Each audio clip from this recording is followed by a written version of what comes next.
the word therapy is like looked at as taboo. Yeah. You black, going to therapy, like what's wrong with you, bro? You can't get over this shit? Yeah. Stop crying about Yeah. it. You know, it's that stop crying about it mentality. Yeah. And even to this day, I feel like sometimes I'm like, therapy? You know what I'm saying? Now my battle's a different battle. It ain't the bottle no more. Yeah. It's really out here helping others. So that's my next true battle, right? Right. Depression is the past. Anxiety is the future. Okay. So if I'm constantly thinking about woulda, shoulda, couldas, I'm feeling depressed. Yeah. Masculinity looks like a man who says they're gonna do what the fuck they say they're gonna do. Plain and simple. That's the easiest, most basic way to Yeah. put it, because if that's the case, then all areas hit that. Yeah. You say you're gonna go work out, but you didn't. Right. You say you're gonna stop eating donuts and cupcakes and fucking sodas, but you didn't. But you did it. You say you're gonna go to the gym, but you didn't. Yeah. That's why I have the same 5 friends since middle school. Same, yeah. You know what I'm saying?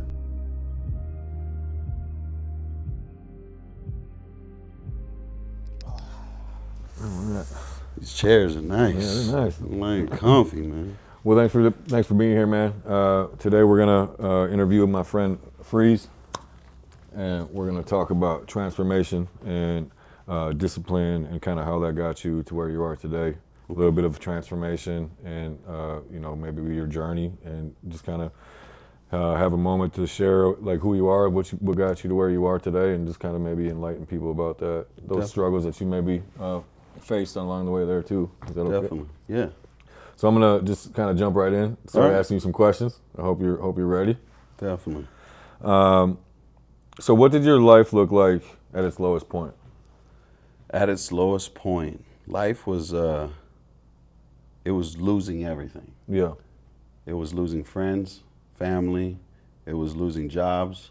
It was tanking careers, tanking bank accounts, and just ultimately, at your lowest point, it's the biggest time of loss. Yeah. I really think.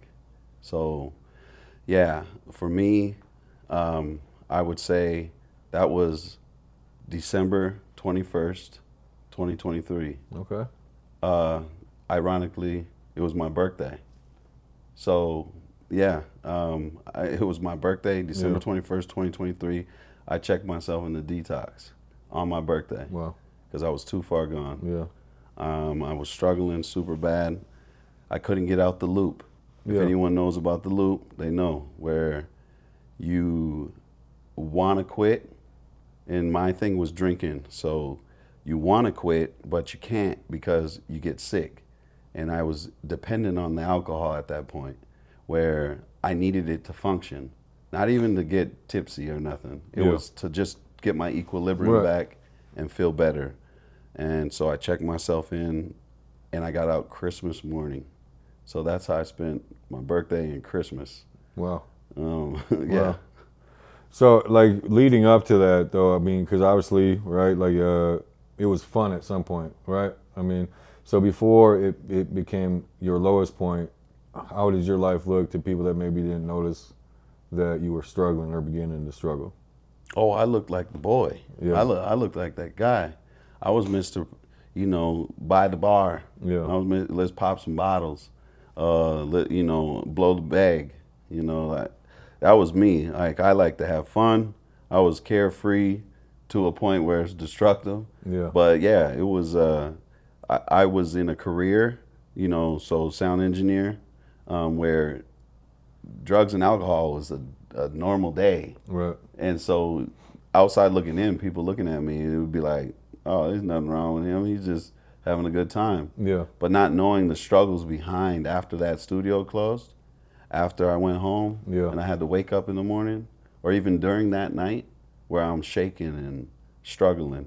But in the moment, it was great. Yeah. Had Yeah. a lot of great times, a lot of great parties and all that. Right. Mm-hmm. So was there a point though that you can think of, like in your younger self, or maybe when it first kind of began, that maybe triggered you to go towards that lifestyle, or was there an issue, maybe like a traumatic situation for you that you can relate to, maybe what you were using that to maybe cope with?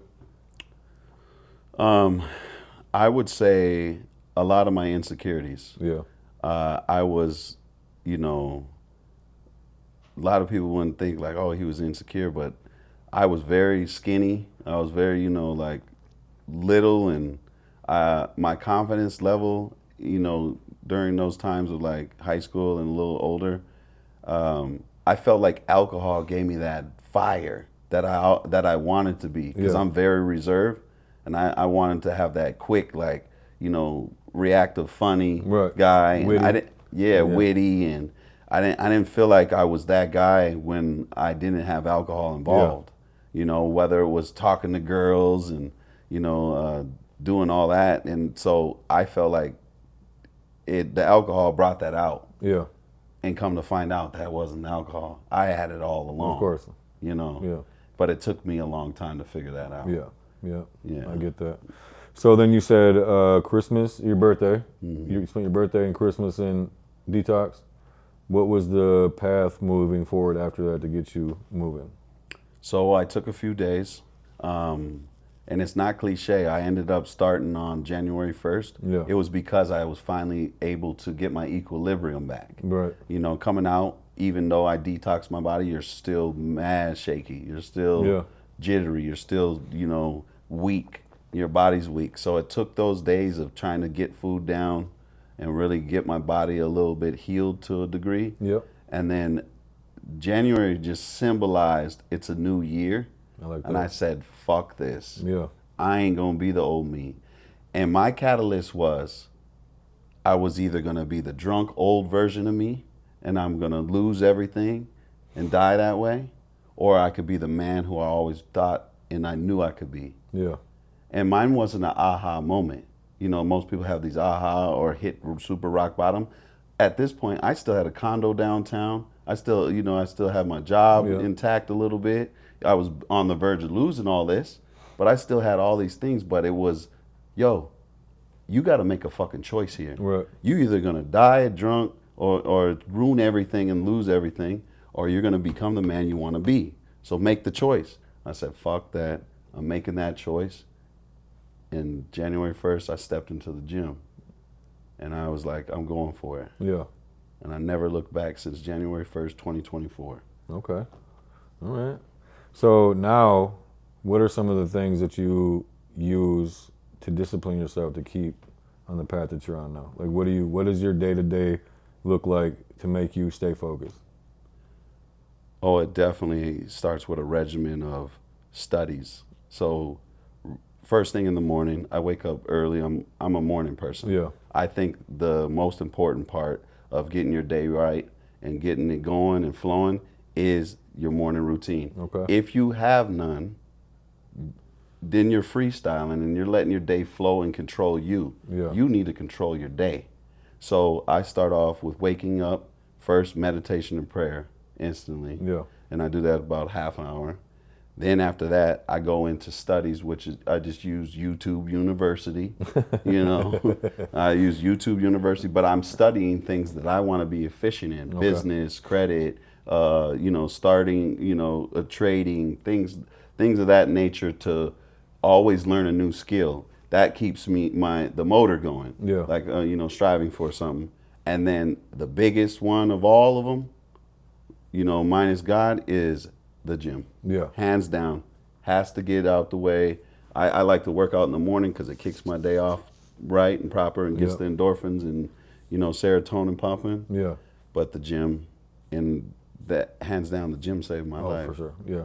And do you want to maybe talk about that a little more, like how the gym saved your life and how you relate your gym to your lifestyle now? Like, what did you learn from those disciplines in the gym that you can translate to your life now? Everything translates from the gym. Yeah. Everything, and it's funny in the moment while you're in there, you're not really realizing that, because all you're trying to do is really like put something underneath yourself of consistency. Yeah. And the more and more I learned about it, the more and more I got stronger, I got better, my physique started looking different, the more it gave me purpose. Yeah. I'm purpose driven, so I need the purpose. And that gave me my first way of actually being able to track and monetize what I was doing on a scale and seeing the progress, and the fact that it wasn't next day. I'm so used to getting something right away when I want it. Yeah. It wasn't next day. I had to watch 3-4 months to Yeah. see something, and then do another 3-4 months to see something. So now how that translated was like in business, you'll have deals on the table, and you probably know this. You're a businessman. You Yeah. have deals on the table. You have contracts. You're like, oh, this is going through for sure. And then something happens, and you're like, fuck, Yeah. I was counting on that, Yes. or I needed my name on that piece of Yes. paper. Yeah. And now you're scrambling, and you're like, what? But it allowed me to sit back and be like, hey, it's gonna be all right. There's another opportunity around the corner. Something else is gonna come up, and you just have to do your daily tasks in between them, and it will all fall in place. Yeah. And that's what the gym did. It translated every single piece of my life, even in relationships. I was big impatient. I still borderline am, but it helped fix that tremendously. Yeah. Where it would give me time to think through things rather than react. Yeah. Very reactive before. Now I think through things and see both sides, and it helped in all areas Yeah. for me. Amen. So, like, what do you think some of your biggest struggles are now coming out of that lifestyle and being who you are today? Do you still struggle with wanting to go, do the party life and like all that stuff? Do you have a lot of struggles in that, or like, what do you think your biggest struggles are now? I would say I definitely don't get the urges anymore. Yeah. Which like maybe at the beginning, but I've built something so that great to me, and take care of my temple to where it's like, why would I fuck that up? Right. I'm at that point where it's like, I got all this given to me. God blessed me with all these things. Why would I mess this up? Yeah. And I finally got out the loop, so the struggles I have now are more so, I would say, monetary in a way. It's like because I'm purpose driven so much that I want things to happen that like business wise and things of that nature that might not go through, and then I revert to old behavior, meaning I go inside and I shell up and don't want to talk about nothing, and I start thinking like, oh, self-doubt creeps in, and that's self-doubt though. It's crazy. When he creeps in, Yeah. it's nasty work. So in knowing that you're capable, and so I think the gym and keeping that routine, that morning routine, locks you back into like, yo, you got this, bro. Yeah. You look how far you came now. Mm-hmm. You think something else gonna come up, but that's my biggest struggle right now is like trying to monetize what I'm doing in my life and keeping the needle moving forward. Yeah. And that's so important to me, and I got to understand that everything is not going to land how it's going to land, and the gym helped me realize that too. It's like consistency over time. Yeah. If I keep showing up, and if I keep doing what I'm doing within my career and in that, it's going to eventually crack. Yeah. Something's going to happen. So I know you talked about a little bit about your purpose there a little bit. Will you tell us maybe what you see your purpose is as of right now today? Like, what do you think you're called to, or your purpose is at this moment? My purpose is to help others. Yeah. I truly believe in my mission, because I feel like it's a disservice to God. I feel like it's a disservice to yourself, and to not reach back, I think it's disrespectful. I get very passionate about this because how the fuck am I going to get all these things given to me and not help the next man when I was the guy was like, damn, how did he do it? Oh man, how did he manage to finally break the loop? Yeah. That's my mission. I need to reach back and help others. I didn't get built up to be a warrior, to not go to battle. Right. You know what I'm saying? Now my battle's a different battle. It ain't the bottle no more. Yeah. It's really out here helping others. So that's my next true battle. And along the way, I'm gonna, progressing my life in a way to where I want to build enough resources where I can really have an outreach. Yeah. So a lot of people say it's not about the money and whatnot. End of story. I ain't gonna sit here and lie. Yeah. It is about the money. Of course, yeah. I need money to monetize what I'm trying to do. Yeah. So it's about building the business. And for me, it's the purpose thing again. with the purpose, I want to build these things, and then it's going to give me the money, and it's going Yeah. to give me the things I need to help and reach back. Yeah. Because even with the business and like growing in that, I want to teach that too. It's not just the gym. It's all this is cohesive, you know. So, yeah, I would say definitely that would be my thing on Yeah, that. I like that. Yeah, You know. definitely. I think, obviously, we talked before just like how important it is to help people, and that's I feel like you continue to learn more about yourself when you do that, right? I think like helping people get better helps you be better also. Right? And I want to go back a little bit because I know you talked about the self-doubt, and I feel like a lot of people probably struggle with that internally. So when you start to feel those moments of self-doubt and like start to sabotage yourself maybe a little bit mentally or whatever, how do you snap yourself out of that, and how would you encourage other people to maybe do that? Sometimes, I'm gonna be real with you. Sometimes it's very hard to get out of that loop Yeah, because you can't see past it, and it's kind of crushing you in a Yeah. way. But what always is the key to that, and always has been, is going back to your roots on Yeah. your routine. yes, You know the only reason why you feel that way, and this is true, because you fell off your routine to some degree. You fell off somewhere along the line, whether it was your macros, whether it was your diet, whether it was your gym routine. You're used to hitting 6 days a week. Now you're doing 4. Something happened within that routine that's making you feel uneasy. That doesn't allow you to now these setbacks, Yeah. these things that are happening to you, where you feel like I'm too powerful. I'm gonna blow by that. Yeah. But when that routine's locked in, what? Right. What? He said, what? I don't give a fuck. I'm running that over Yeah. because you're so locked in. Like, Yeah. what? yeah, That's how you feel. Unstoppable, powerful. Yeah. But when it's those small little lies and this is the biggest part. Breaking little promises to yourself each and every day stacks up Yes. to be in a huge Yes. situation. yes. That's what it is. Yeah, and that's kind of like you begin to lose respect for yourself because you don't show up for yourself time and time again, right? Right. I'm gonna stop smoking this, or I'm gonna stop doing that. I'm gonna stop eating cakes, and then you don't do it. Eventually, you start like hating yourself for that, Right. right? Depression is the past. Anxiety is the future. Okay. So if I'm constantly thinking about woulda, shoulda, couldas, I'm feeling depressed. Yeah. And if I'm constantly thinking about what I need to be doing, I'm getting anxiety.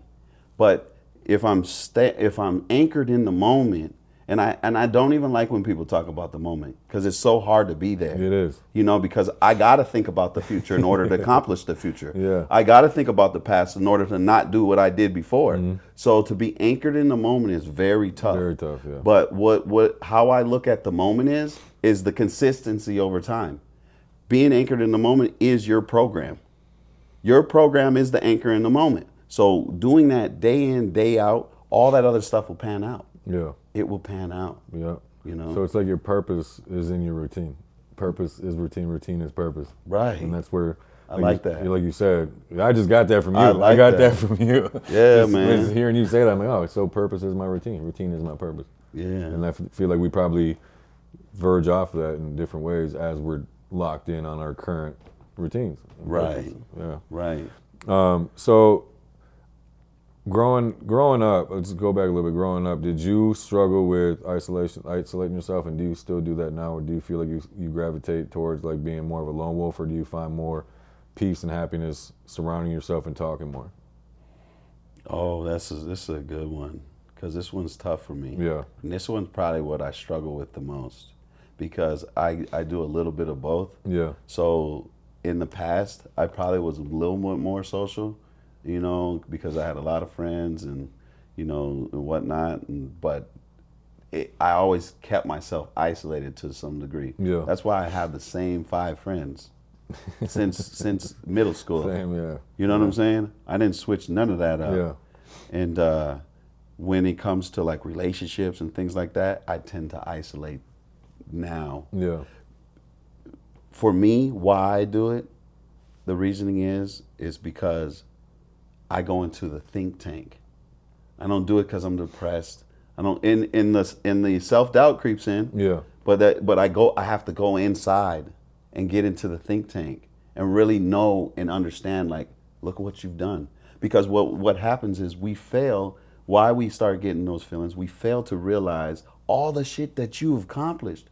We're so busy trying to get to the next thing that you don't even see that you just started that business, that you created a physique, that you stepped on stage and competed. Yeah. You know what I'm saying? That you created something that 99.7% of men have not even touched. Right. And because we've been in it so long that we forgot.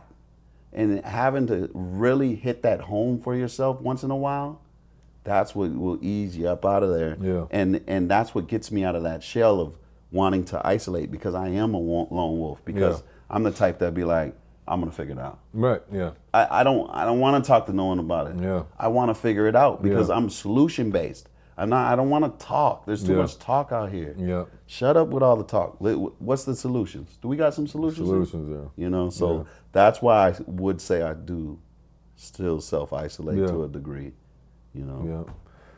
So just getting to know you, I also know that you are a firm believer that people should talk more when they're struggling, right?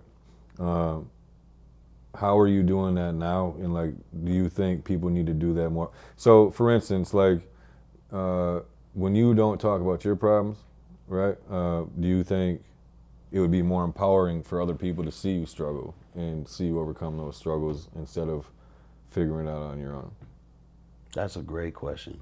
Because people are looking to you, right? And if they look at Freeze and they're like, oh man, Freeze don't ever struggle, man, you know?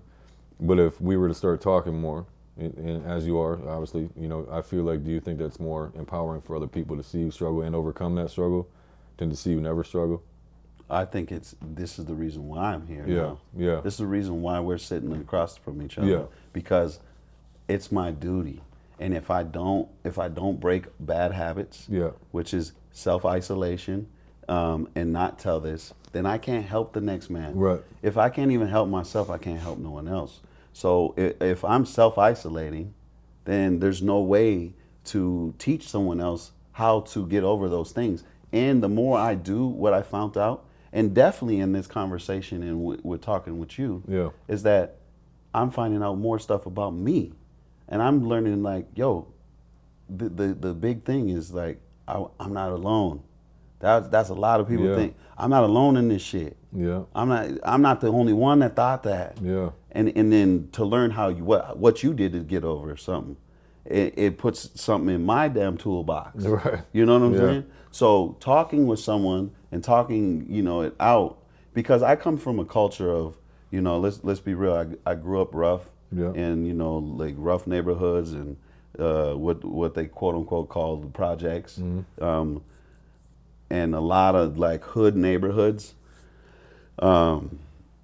And the word therapy is like looked at as taboo. Yeah. You black going to therapy, like what's wrong with you, bro? You can't get over this shit. Yeah. Stop crying about Yeah. it. You know, it's that stop crying about it mentality. Yeah. And even to this day, I feel like sometimes I'm like, therapy.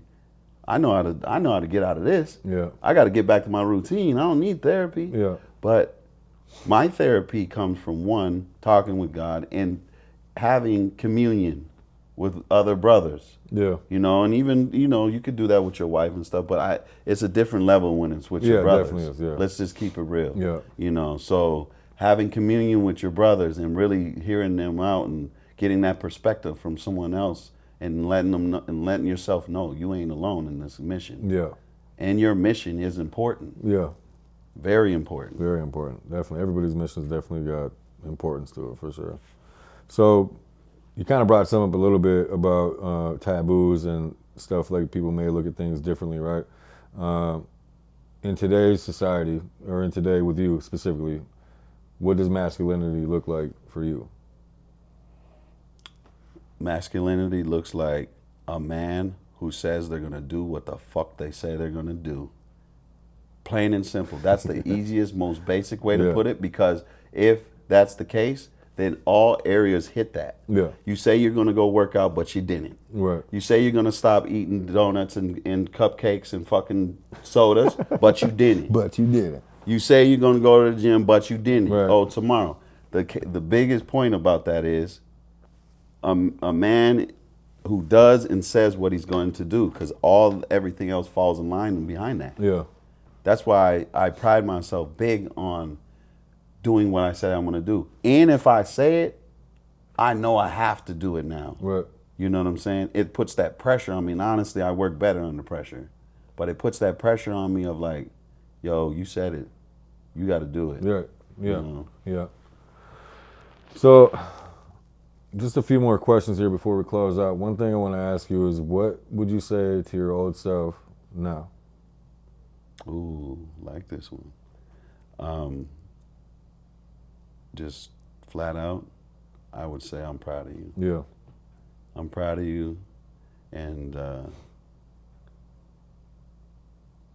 you know, there's a lot more work to do. Yeah. You have a mission ahead of you that you need to accomplish, and but don't ever forget what you've done up until now. Yeah. Because I always lose sight of that, and that I need to keep in the forefront of my mind when I do have those setbacks enough. But from the guy I was before to where I didn't never think I would get out of that bottle, and I didn't want to at one point. Right. I what? No drinks on game day? Yeah. No drinks at what? Right. So for the man I am now and what I'm accomplishing now, I'm proud of you, Darius. Yeah. And then what you just said there as far as geez, I lost it. Give me a second. Mm-hmm. You just said something about the being proud of yourself. Okay, yeah. So you were just talking about being proud of yourself. What is your proudest moment today? Proudest moment to date would be, this is tough. I would say, honestly, because I've been so blessed to be talented at a lot of things. Yeah. And when I touch it, I can get good at it very fast. And that's probably why I procrastinated in the past, and it was so easy for me to do certain things. I would say crossing the threshold of actually accomplishing getting a physique that I'm proud of. Because I never would finish anything. Yeah. And to finish, and it's not even done, but I'm saying to actually cross that threshold, that would have to be my proudest moment. Yeah. Do you think that's because it's maybe, and I'm not saying this about all your feats in life, because I'm sure a lot of things maybe took some time, but like you talked about earlier, you didn't get to have that instant gratification with your physique. It took you time to watch that grow and grow and grow and grow more and more and more and more. Do you think that has something? Does that correlate a little bit with why you think that might be your proudest moment? Because it took you a lot of investment and time and energy to get to that point. Love the question, and that's definitely what it is. Because I didn't get it handed to me. Yeah, you earned that. I earned that. Yeah. Every piece of that. Yeah. It left it on the floor of the gym, or Yeah. the injuries, or the food I had to eat months and months Yeah. and months of the same shit. And you're just like going insane low key. Yeah. You know what I'm Yeah. saying? And that's definitely what it is. Yeah. Because it took so much to accomplish it, but people only seen the end results. Yeah. Yeah. You know what I'm saying? They didn't see the journey. Yeah. They seen the end, and they're like, "Whoa, oh, he's on steroids. He's doing this. There's hate comes in within that now." But I love hate. That's cool. That means I'm doing something. Right. I'm doing something that they want, Yeah. and I have something they want. So, but at the same time, you're 100% right. Yeah. That's exactly why I feel the way I do about that, because it took so long, and that's why I feel the way in the business side of when things that I'm trying to accomplish are getting pulled. I'm like, it's hurting my soul, and that setback feeling, Yeah. because I'm like, I'm right there about to ink this, and I'm about to, and so I would say that would probably be Yeah. but it's not here yet. Yeah. I don't do what it shoulda couldas. It's not here yet.